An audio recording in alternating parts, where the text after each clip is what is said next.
What are the latest YouTube freaks that you guys have culled for your studies and investigations? I saw something recently about sex dolls, how to live with a sex doll.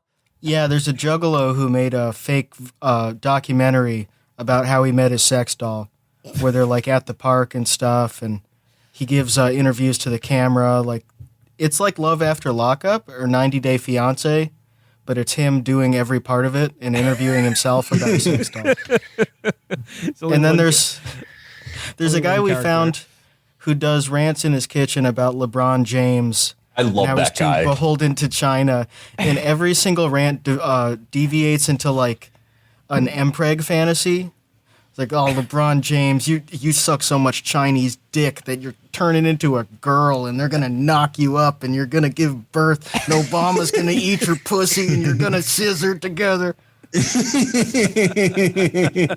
Yeah, I'm a big fan of that guy because he's like just one of those enormously fat conservative guys, but he just has like a slab of net flat. It looks like a standing roast, and he like did a video where he's like, Michelle is so fat and disgusting. Like, he's really good. What? And he also he called he did my favorite new thing, which is he called LeBron La China. Flawless. Nailed him. Fucking own. Fucking nailed him. I did.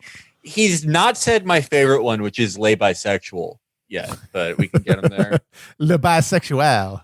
Why is this subset of like angry guys? Why are they all so tight about LeBron James? Because he's a fucking woke pussy. Yeah. Is it just his like stances on like Black Lives Matter or something like that? I mean, like, and also he doesn't hustle. Okay, he doesn't have the rings that Michael Jordan had because he doesn't have the bravery to be a psychopath. Yeah, it's like some like inscrutable sports thing. Like I first noticed it about a decade ago when like me and my friends, we were hanging out. This is when I lived in Minneapolis, and this guy we knew from Ohio, like they were talking about basketball.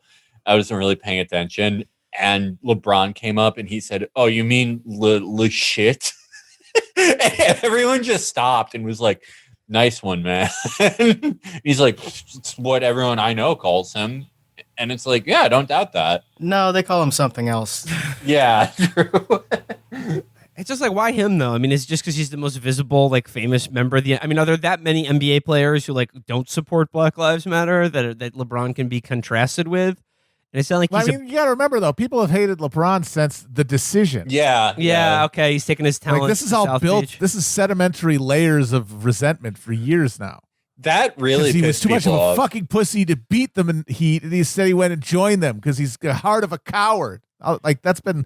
And then he's like woke on top of it. It's all a fucking obelisk of resentment. But then he went back to Cleveland and won a fucking championship for them. Yeah, and that made all the ones in Cleveland happy. But if you don't live in Cleveland, what does that mean to you? Well, what other basketball team are you rooting for if you live in Ohio? The people who hated him for the decision. That they weren't Cavs fans. They thought it was gutless. Like they watched these guys like they judged them like on a personal scale of heroic virtue, what a person with that skill and fame should be doing, and doing something like, oh, I'm going to go to the good team, that defies their ideas of like chivalry.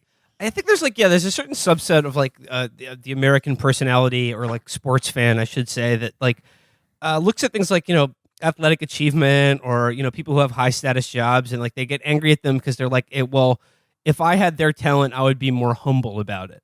It's this imaginary thing where like they're casting themselves like, if I was the best if I was the best basketball player in the world, like I would be humble. I wouldn't forget where I came from or something like that. Yeah.